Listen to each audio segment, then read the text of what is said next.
Morning, magandang umaga po. We cannot thank you enough for the support and the labor that we have put together into making our Vacation Bible School a huge success. So, nais ko pong pasalamatan ang ating mga ministry workers at ang ating pong mga ministry supporters, ang mga parents and guardians na nagpadala po ng kanilang mga anak. At siyempre po, sa bawat isang napakatagumpay na gawain, ay ayaw ko pong may maiwan na kalwalatian o na pride sa puso natin. Kaya nais ko po kayong anyayaan na tumayo. And let's just give back a 1-minute clap offering to the Lord for everything that He has done for us in our needs, for His presence, for His protection to the children and to our workers, and for all the provisions that we have extended to our attenders.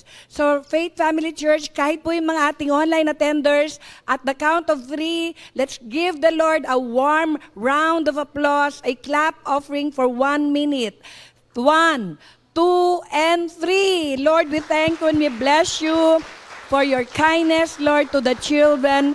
Lord, thank you sa pagtitiwala nyo sa amin, Panginoong Diyos. Maraming salamat na ginamit mo po kami na channel of blessing, Lord. Isang malaking karangalan na kayo po'y paglingkuran. Isang malaking karangalan po na kami ay inyong pagtiwalaan.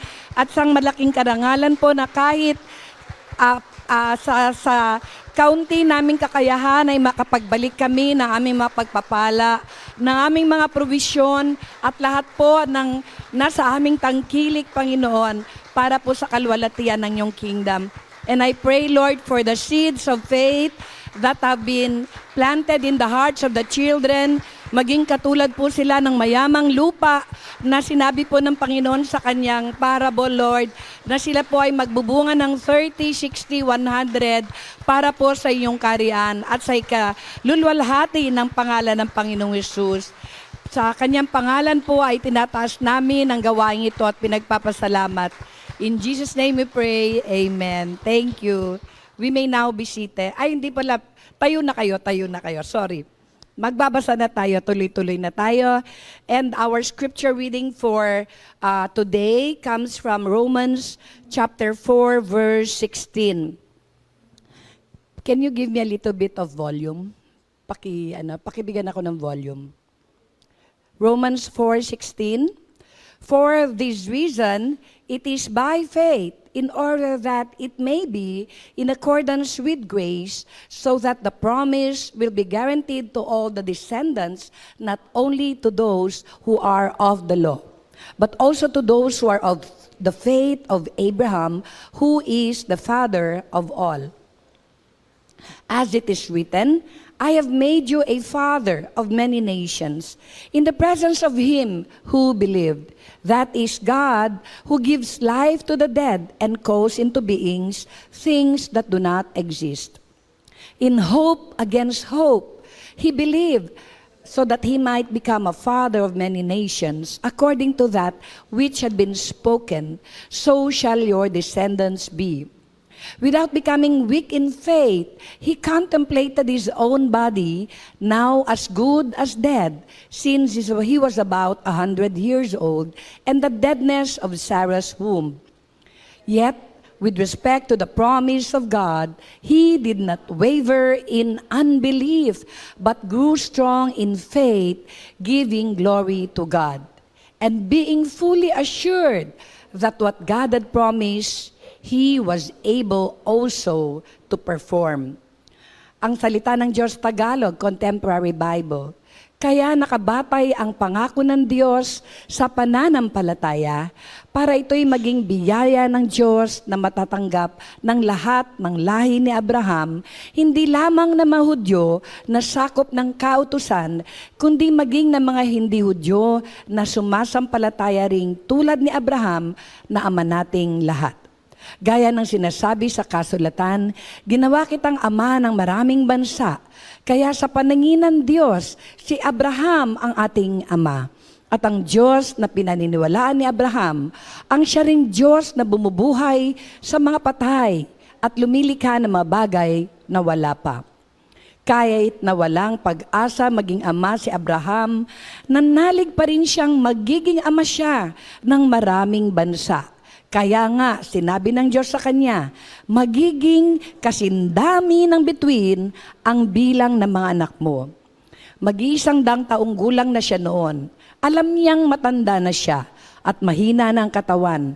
Alam din niyang si Sarah ay baog at hindi maaring magkaanak. Ganon pa man, hindi nanghina ang kanyang pananampalataya. Hindi siya nag-alinlangan sa pangako ng Diyos, kundi lalo pang tumibay ang kanyang pananampalataya. Pinapurihan niya ang Diyos dahil lubos siyang umaasa na tutuparin ng Diyos ang kanyang pangako. Tayo po'y manalangin. Our dear Heavenly Father, we thank you and we bless you for the word of hope that is being planted into our heart this morning. Lord, all glory to Jesus, for every good and perfect gift comes from you. And it starts with the word of promise. And today, as we contemplate on the deadness of our situations in life, on the deadness of the possibilities of a promotion, of an extension of work, or of finding a means of livelihood, or of finding a solution to the problem, or the lack of provisions there is, Lord, we remember our father of faith is also our father of hope, and that is Abraham. And as we read through the scriptures this morning, Father, I pray that whatever the situation that we are facing right now, Lord, we will be steadfast in our hope, knowing that you who promise is faithful. And not only that you are able, but you are willing to do exceedingly and abundantly, far beyond our imagination. Father, we thank you and we bless you. We worship you. We honor you. We give back all praise and glory to you alone, as we also invite the illumination of the Holy Spirit to the Word of God. May it be a light unto our path and a lamp unto our feet. And Holy Spirit, I pray right now that whatever is dead in our bodies, in our situation, in our provision, you will make it come alive, because you are the breath of life. And as soon as the breath of life comes into the nostrils of Adam, he becomes a living human being. And that is what we invoke this morning, that whatever is dead and whatever is without life, in our provisions, in our bodies, it will come to life as you breathe life into the Word of God, so that we will understand and we will all the more appreciate the depth and the height and the width and the length of the love of Jesus Christ for each one of us, in whose name we pray. Amen and amen. Tayo po'y makakaupo na. We know Abraham as the father of our faith. And this morning, ladies and gentlemen, I would like to announce and pronounce that not only is Abraham as the father of our faith, but he is also the father of our hope. And he is our hero of hope. Kung titignan po natin ang relationship ng faith sa hope and then sa love, ito po yung magiging tema ng ating 3 taon ng pag-journey dito sa Faith Family Church. In 2023, we learn about Abraham being our father of faith because it was the year of faith. Here in 2024, we learn about Abraham as a father of hope, being the year of hope. And of course, next year, 2025, it will be the year of love. Makikita po natin that faith is actually that, kung i-consider po natin siya sa isang lampara. Who have seen a lamp? Mga bata, nakakita na kayo ng lamp? Lampara, no? Ang ating pong faith is the fire. It's the beginning of everything, being ignited by the Word of God. But of course, the fire can flicker. Pwede po siyang mag-fade. Pwede po siyang humina. Kaya kailangan laging may fuel. And I call hope the fuel of faith. para po tayo ay makatawid ng bonggang-bongga sa pangako ng Diyos sa atin. And of course, it's love that will propel us to protect that fire that is being fueled by hope, so that we will, when we see the Lord Jesus Christ face to face, He will be calling us good and faithful servant. Mga kapatid, I entitled the message for today as Lessons of Hope 101. Sabi nga ng mga millennials, basic. At ito po ang ating pag-aaralan. What is the basis or the lessons of hope? I have 3. Lesson number 1. If you look at Abraham, the beginnings of Abraham's hope, 1.1, is actually that God gave him a promise. And what was that promise? God's promise that He would be heir of the world. Siya po ay magiging tagapagmana. Siya po ay magiging father of the nations, no? And going back to the scripture in Romans chapter 4, we push forward and look at verse 13, and it reads, "For the promise to Abraham or to his descendants that he would be heir of the world was not through the law, but through the righteousness of faith." Mga kapatid, in the Filipino Standard Version, sapagkat ang pangako kay Abraham at sa kanyang mga supling na mamanahin nilang sanlibutan ay hindi dumating dahil sa pamamagitan ng kautusan, kundi sa pagiging matuwid mula sa pananampalataya. So the promise of God is, or rather begins with the word of, or rather hope begins with the promise, word of promise from the Lord. Alam niyo mga kapatid, this is a secret that is no longer secret because I will tell you the truth. Alam niyo po ba, sinisi-CI tayo ng Panginoon. Ano ba yung CI? Oo, kinaka-character investigation pa niya tayo. Long before coming to us for a word of promise, na-CI na tayo ng Panginoon. Do you know how many people are there now in the world, in the entire world? Sino pong nagkakapagbigay ng ballpark figure? Okay, according to the United Nations, ilan? Very good. 8 billion, to be exact, 8.1 billion na tayo ngayon.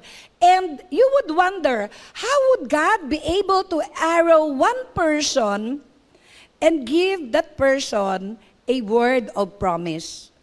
At kung makikita niyo po, ang buhay ni Abraham ay na-CI na siya ng Panginoon. Kasi ilan ba sila magkakapatid? 3 sila magkakapatid, na ang tawag dito, primary na character na binanggit sa Bible. And yet, he was arrowed and he was singled out.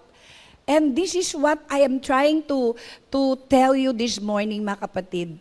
Itong hope na pinag-uusapan natin, itong pag-asa, ay hindi lamang po kakaakibat ng buhay nating personal. Pero itong pag-asa na nais ko pong i-share sa inyo ay pag-asa na tutuparin ng Diyos ang kanyang pangako na sasamahan tayo sa anumang laban na ibinibigay niya sa atin. In other words, this hope that we are talking about this morning is the hope that God will help us fulfill the assignment that He is giving to us. Oh, kasi alam nyo, it is all about the calling that God has given us. The Great Commission is so big. So anong parte mo dun sa Great Commission? Naalala ko po yung isang bata na bisor sa klase. Alam na alam nyo po na siya po ay aligaga, no? Bibisitahin niya ang trabaho ng lahat ng classmate niya. At uusisain niya. Pero pag tinanong mo siya, tapos ka na ba sa seatwork mo? Hindi pa po. Chine-check ko lang po kung tamang ginagawa nila. So, wag tayong maging gano'n, Let us be a diligent student of life and ministry.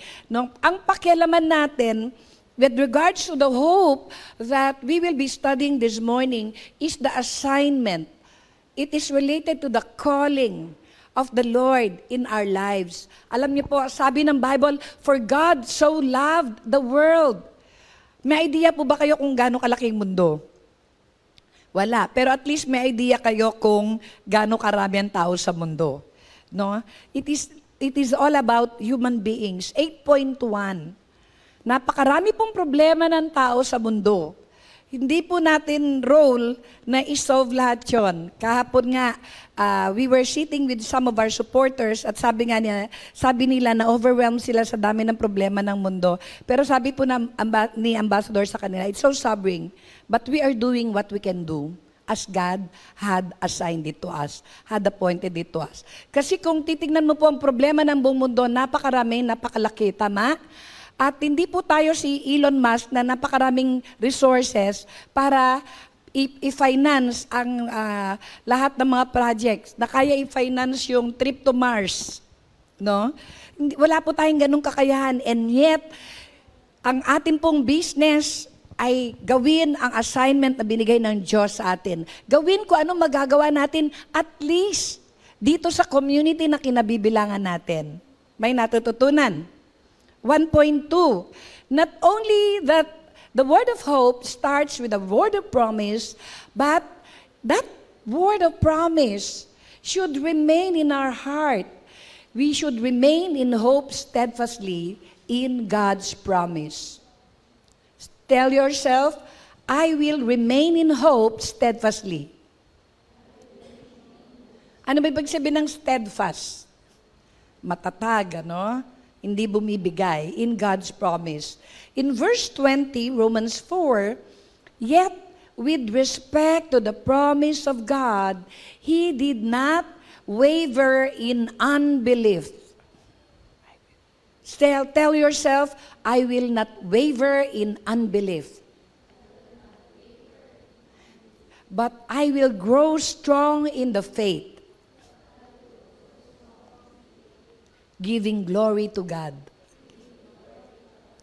Hindi siya nag-alinlangan sa pangako ng Diyos, sa halip, lalo siyang pinatatag ng kanyang pananampalataya habang niluluwalhati niya ang Diyos.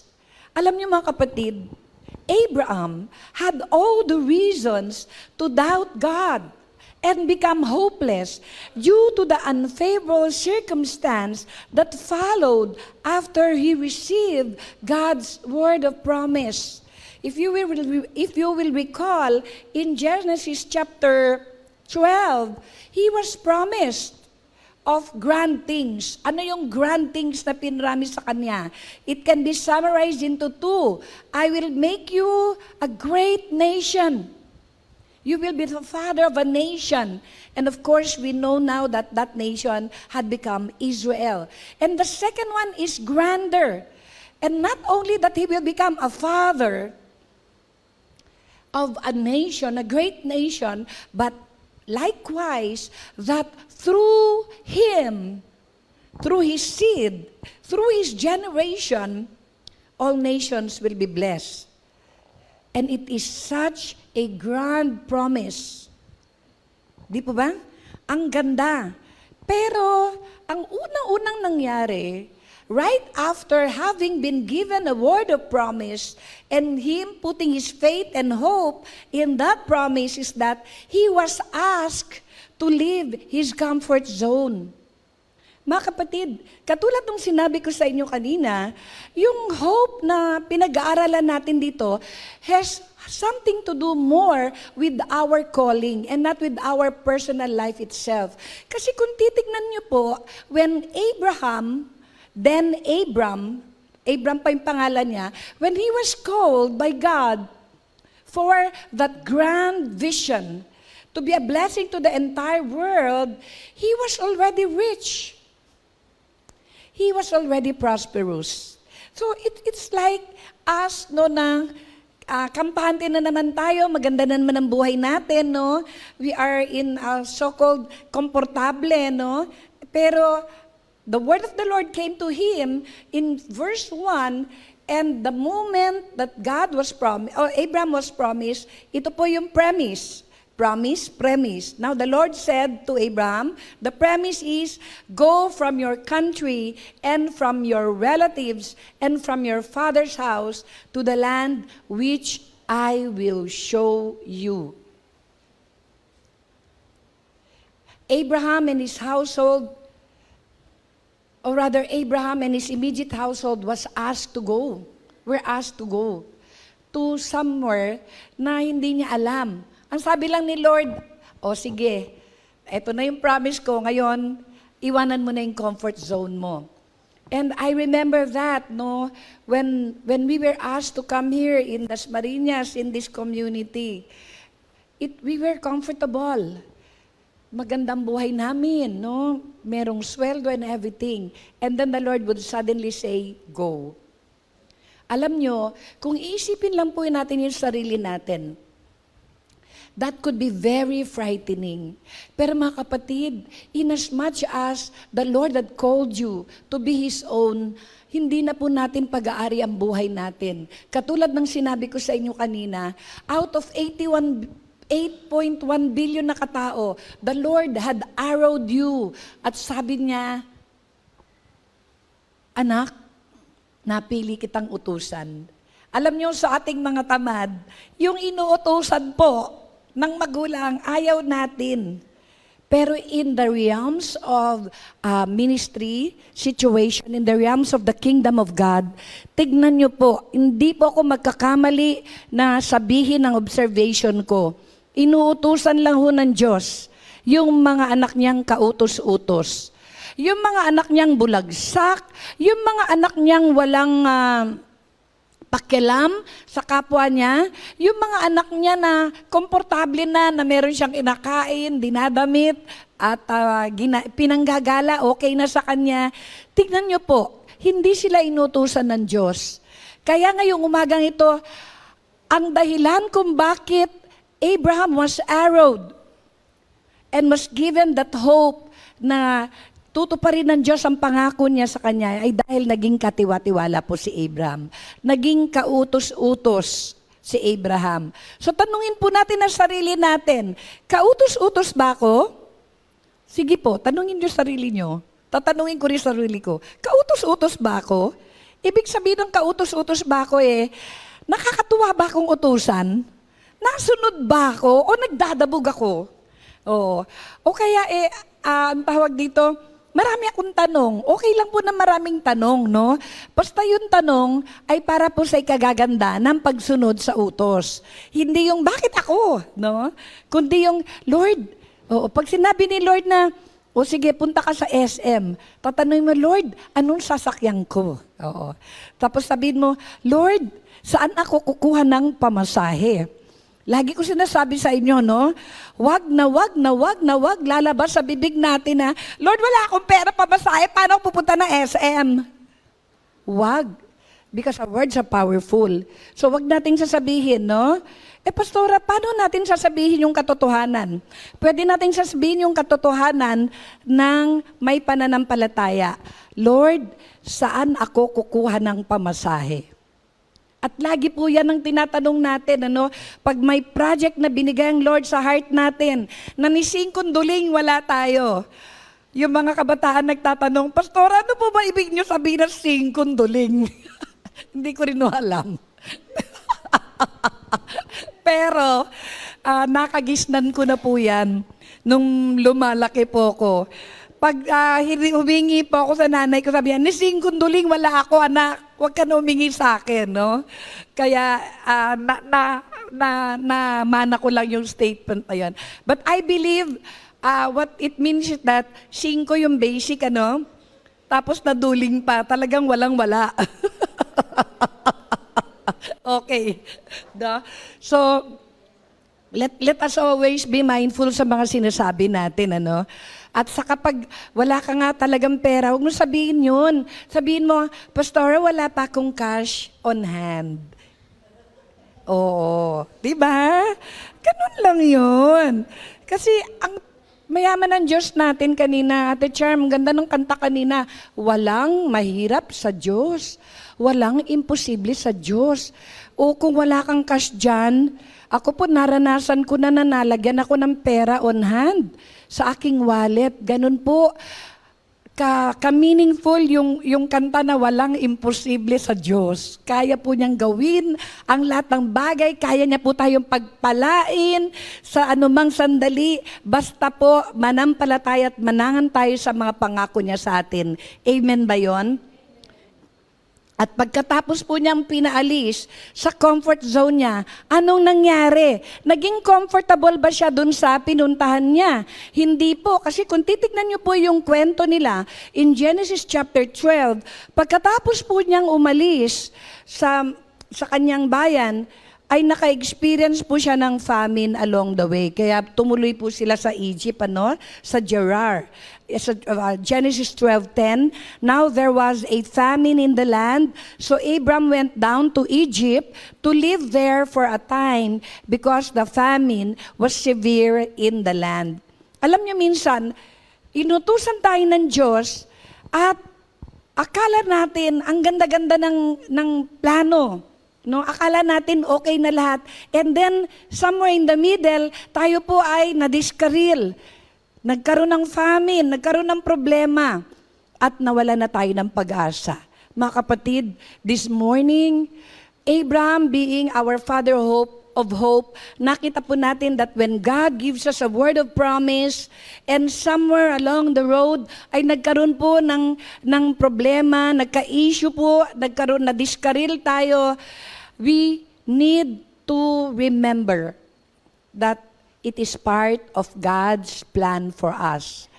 Dahil dito po nag-ooperate yung faith. So makita niyo po yung yung very close na relationship ng faith at ng hope.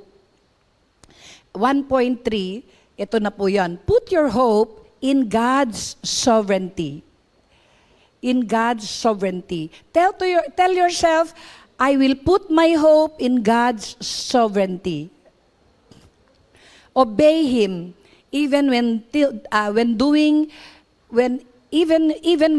so doesn't make sense at all.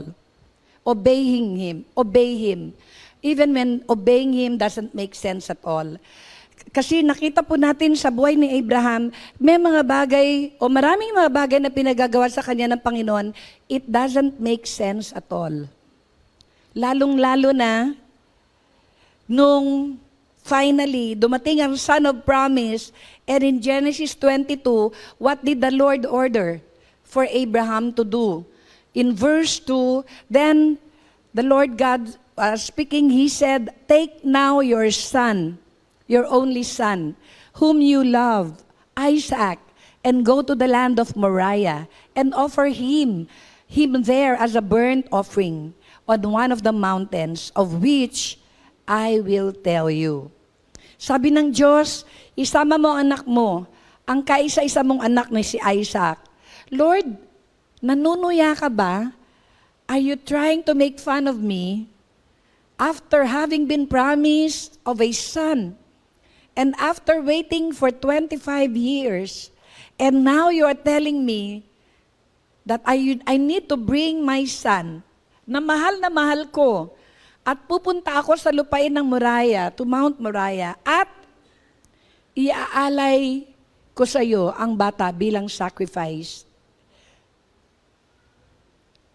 Sometimes it doesn't make sense, mga kapatid.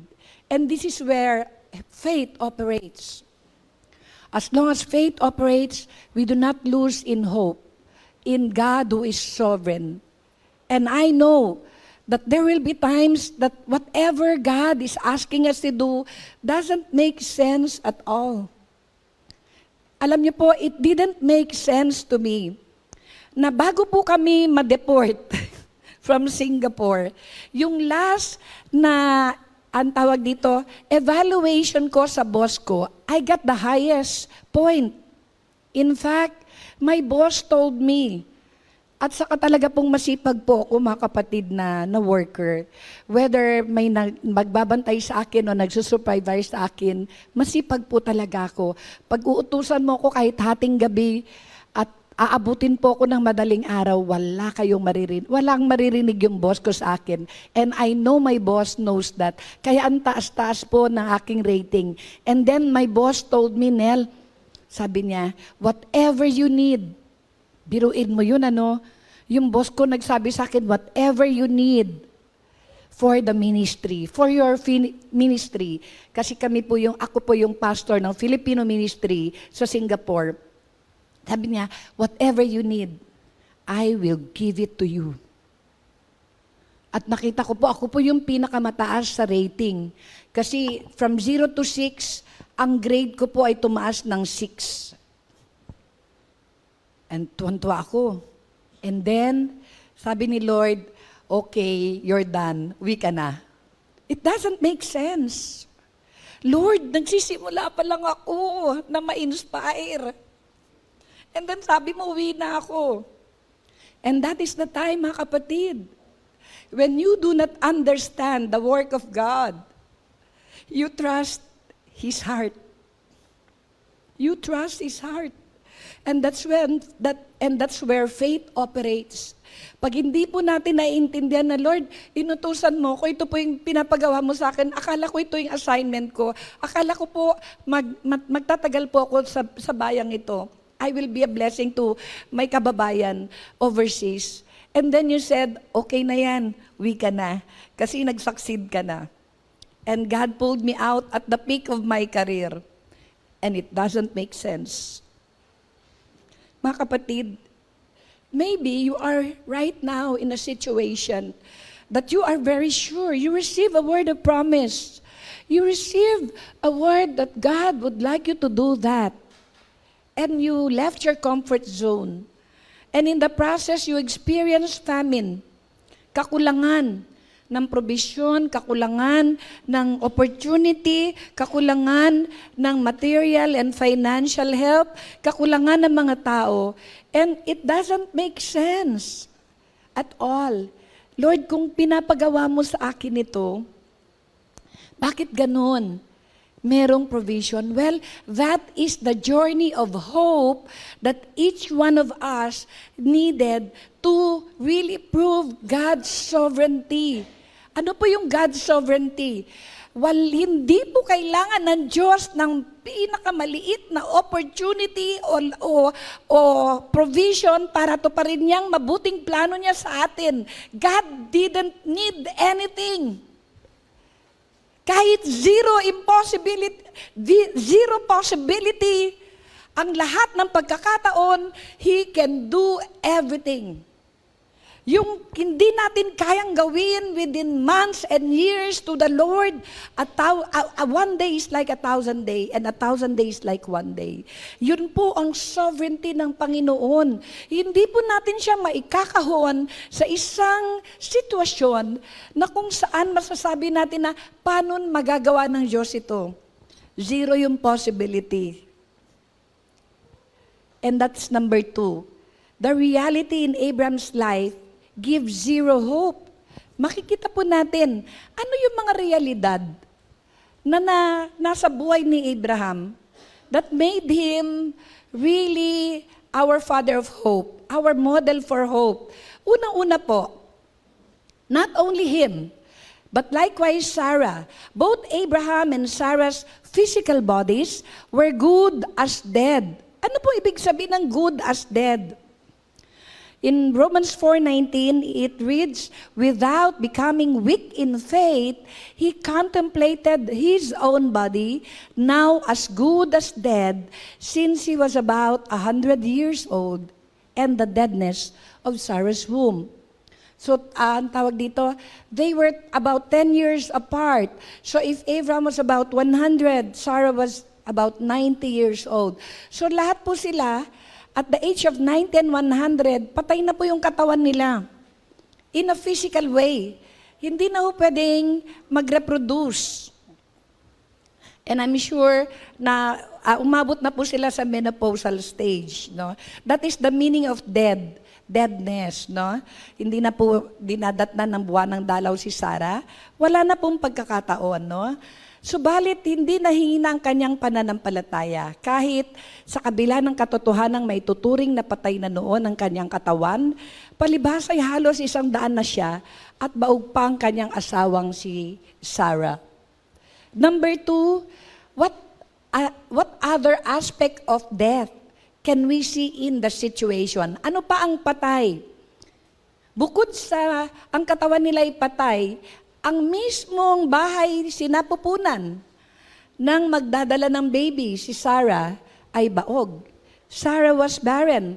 Going back to verse 19, sabi nga doon na baog si Sarah, and in Hebrews 11:11, parang ano lang ito, no? Shopee 11:11. Oo. By faith, even Sarah herself received ability to conceive even beyond the proper time of life, for she considered him faithful who had promised. Mga kapatid, this is our hope that God who gave us a word of promise is faithful. At hindi po niya tayo iiwan. Kanina yung awit natin, hindi nang iiwan ng Diyos kahit anong mangyari. Tapusin niya ang laban with us. Wag lang tayong bumitiw sa Kanya. Dahil sa faith, nagkaanak si Abraham kahit matanda na siya at hindi kayang magkaanak ni Sarah kasi nagtitiwala siyang tutuparin ng Diyos ang pinangako niya. You tell yourself this morning, magtitiwala akong tutuparin ng Diyos ang pinangako niya sa atin. Mga kapatid, 2.3, our hope is messed up by our own failings. Kung makikita nyo po mga kapatid, yung failings, ibig sabihin niyan, yun po yung ating weakness, especially in character and shortcoming. When I say, let's fuel our hope with faith, hindi po tayo ganun at siniay tayo ng Panginoon, may nakita po siyang potential sa atin, pero may nakita rin po siyang mga kahinaan sa atin. And yet, out of God's sovereignty, kaya po niyang punan ang mga kahinaan na yan. Kasi kung makikita po ng Panginoong Diyos, yung mga kahinaan natin, at hindi po siya sovereign, sasabihin na lang niya, ay, gagawin pala niya yon, wag na lang natin ituloy ang kwento. Pero nakita po niya ang kahinaan ni Abraham, Una-una, nung medyo matagal-tagal na, after 10 years, at sabi ni Sarah, parang di na naman tayo, magkakanak nga tayo, pero paano kaya, sabi niya, ganito na lang, siguro, magkakaanak tayo sa pamamagitan ng ating slave na si Hagar. O kasi sa kultura nila noon, a slave can bear children on behalf of the mistress or the master of the house, mistress of the house. So anong ginawa niya? In Genesis chapter 16 verse 2, so Sarai said to Abram, "See now, the Lord has prevented me from bearing children. Bekenemen, please have relations with my slave woman. Perhaps I will obtain children to her." And Abraham listened to the voice of Sarai. And of course, Ishmael was born. In the Genesis 16, verse 15, so Hagar bore a son to Abram, and Abram named his son, to whom Hagar gave birth to Samuel. So nakikita po ng Diyos, mga kapatid, ang ating mga kahinaan, ang ating mga failings, ang ating mga weakness. But this would not stop the Lord from making a covenant with us and making a covenant of hope. Katulad ng sinabi ko sa inyo kanina, that is part of God being sovereign. Kahit alam niya yung mga kapalpakan na gagawin natin o gagawin pa lang natin, ay sabi niya, that will not prevent me from my plan. I will go on with my plan. Tayo po, kaya tayo nagpaplano para po makita natin lahat ng pagkakamali at iwasan natin yon. Pero ang Diyos, pag nakita niya, nagplano siya, sabi niya, gagamitin kita, at nakita niya na magfe-fail tayo dun sa plano niya, sasabihin niya, hindi pa rin ako magfe-fail, ito yung plan B ko. And of course, that's what happened. Ano pa yung makita natin sa buhay po ni Abraham? Na-mess up din po si Abraham, hindi lang nung pagkakaroon ng Ishmael sa buhay niya. Sa isip ni Abraham, if you will look at Genesis chapter 15, sabi niya siguro, Lord, nung kinakausap na siya ng Panginoon, paano po mangyayari yung plano niyo sa akin? Since I have no child, but Eleazar will be my heir. Si Eleazar po yung pinakapanganay na slave na pinanganak sa household niya.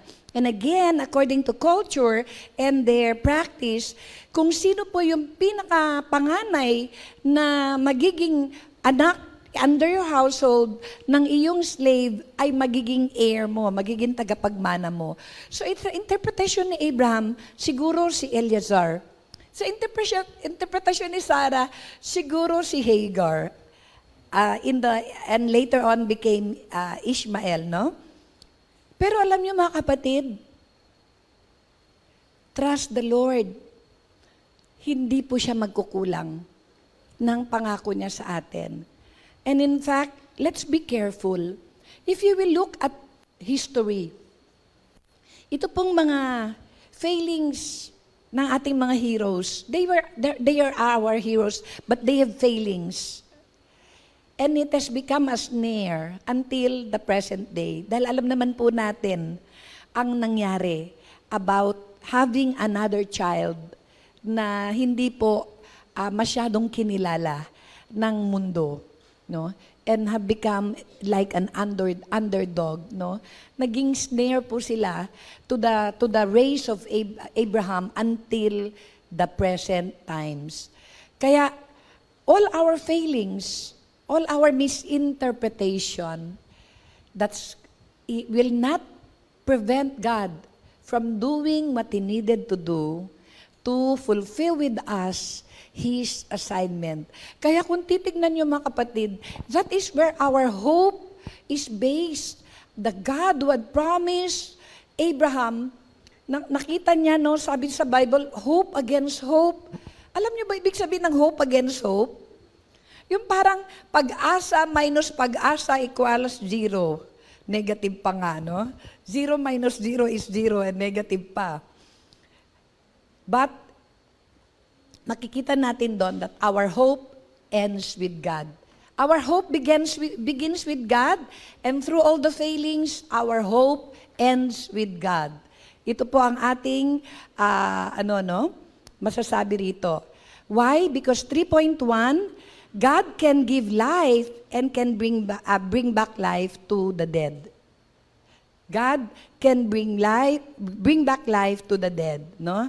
In Romans 4 verse 17, as it is written, I have made you a father of many nations in the presence of him who believe that is God who gives life to the dead.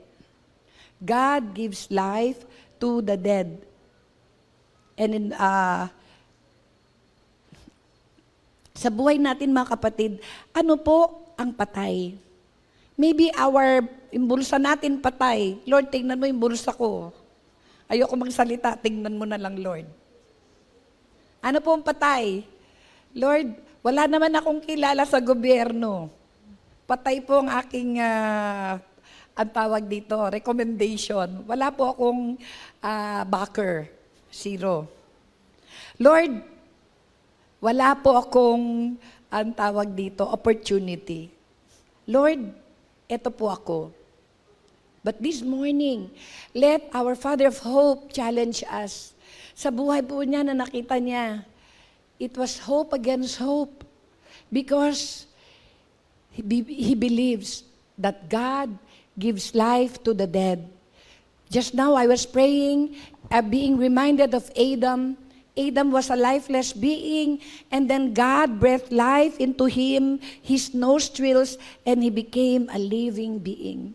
And I pray right now, and I speak the breath of life, the Holy Spirit, to breathe into the nostrils of your finances, to breathe into the nostrils of your bodies that are sick, to breathe into the nostrils of dead opportunities in your life, and in the name of Jesus, it will have life. And these dead things will come to life. Kung ano man po yung patay sa buhay natin, yung wala tayong nakikita, 0 talaga. The possibility, let us believe that God is able to give life. In the same manner that God gave life to Adam. At hindi lang ho yan. In 3.2, God can call into being things that do not exist.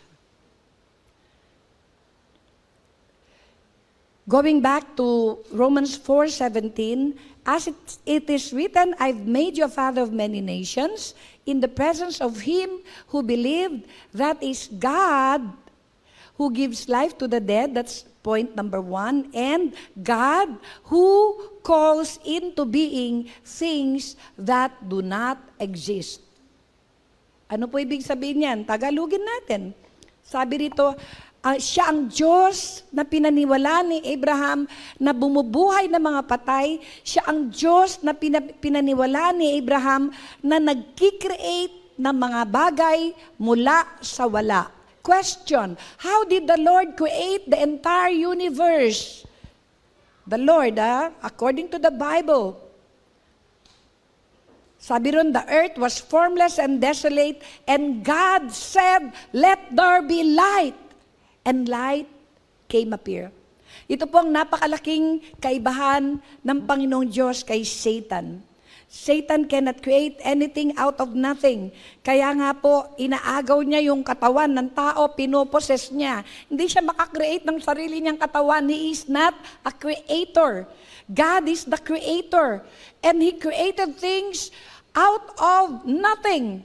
And He just said, let there be light, and there was light, and it was evening, and it was morning, it was day 1, and the creation came into being. Pero makikita niyo po in day 6, there was a dramatic shift. Out of nothing, God created Abraham out of something. He got some dust, di ba? He formed the dust and breathed life into it. So makikita niyo po yung dalawang aspeto na kung saan ang kapangyarihan ng Diyos ay maaari pong mag-operate sa ating buhay, mga kapatid, in the same manner that He created heaven and earth and He created human being. That is the same power, that is the same provision, and that is the same promise that God can do in your life. Tandaan po natin yan. It all begins with the Word, and our faith being fueled by hope, mangyayari po ang mangyayari. God will be able to complete whatever He began in our life. Yun po sinasabi ni Apostol Pablo sa atin, He who began a good thing in your life will bring it to completion until the day of the Lord Jesus Christ. Kaya walang bibitaw. Hawakan niyo po yung katabi niyo. Huwag kang bibitaw. Oh, yan. Huwag niyong papalisin yan. So, God can, no doubt about that. But the question we have now is God willing?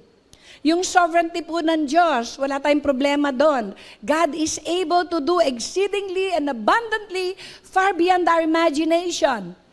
Ang tanong, gusto ba ng Diyos na pagpalain tayo? Is God willing to do that for us?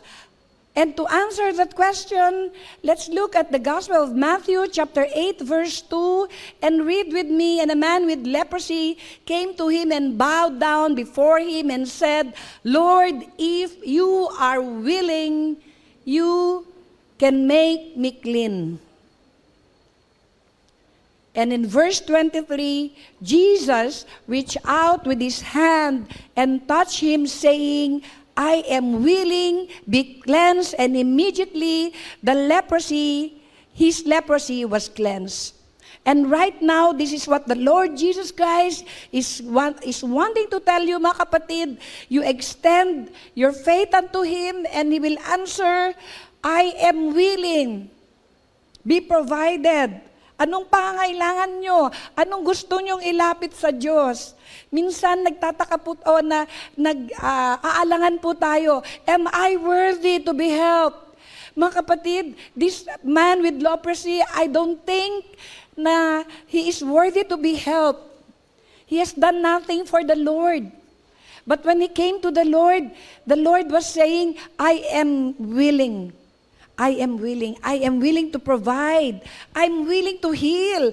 I'm willing to cleanse. I'm willing to forgive. I'm willing to give you a second chance. I'm willing to go another mile with you. I'm willing to take you up from your failure. Hindi naman po lahat ng bagay ay naging perpekto si Abraham.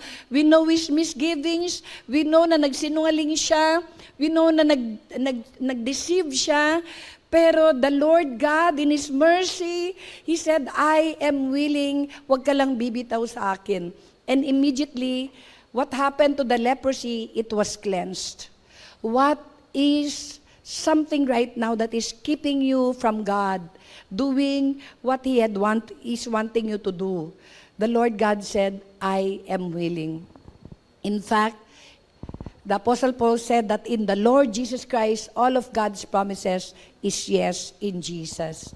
In conclusion, no matter how bleak or difficult our circumstances may be, our hope begins and ends with God, whose ability and willingness to give to us all good things are guaranteed through our Lord Jesus Christ. Sa akin pong pagtatapos, lahat po ng bagay ay kaya pong ibigay sa atin ng Diyos. Gaano man po kahirap ang sitwasyon, gaano man po kadilim ang circumstance natin, sapagkat ito po ay willing ibigay ng Panginoon sa pamamagitan ng Panginoong Jesus.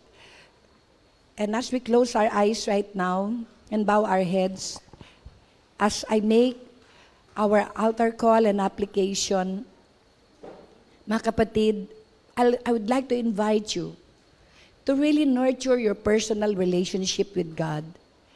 You cannot copy someone else's faith. You cannot copy my faith. You need to have a personal word from the Lord. Just like Abraham. Nung hindi pa siya nagkakaanak after 10 years, bumalik siya sa Panginoon at tinanong niya ang Panginoon, magkakaanak ba talaga ako, Lord? It's been 10 years, I'm still childless, and the son, the heir of promise that I see in my household is Eleazar. And you know what? In Genesis 15, the Lord God said, surely the son of promise will come from your own flesh and blood. And Abraham was affirmed. So ngayong umagang ito, I'd like you to take seriously your personal walk with the Lord. Hindi po relihiyon ang pagiging isang Kristiyano, kundi isang relasyon sa ating buhay na Diyos. And really, kamangha-mangha po, how would God give personal attention to one person like you, when in fact, you are just one of those, hindi nga 1 in a million, 1 in 8 billions. And yet, that's how relationship operates. It's personal.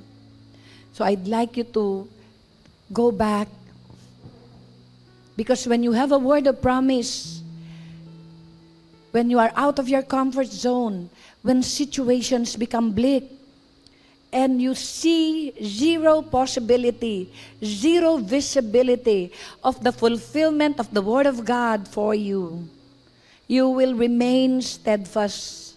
You will go back to the Lord and be affirmed of His word of promise to you. Because from beginning, you start with the word of promise that fuels your hope. And in the midst of challenges, you will be fueled by hope. And then in the end, you will end with hope. And that's what you are going to do right now. You go back and you be steadfast.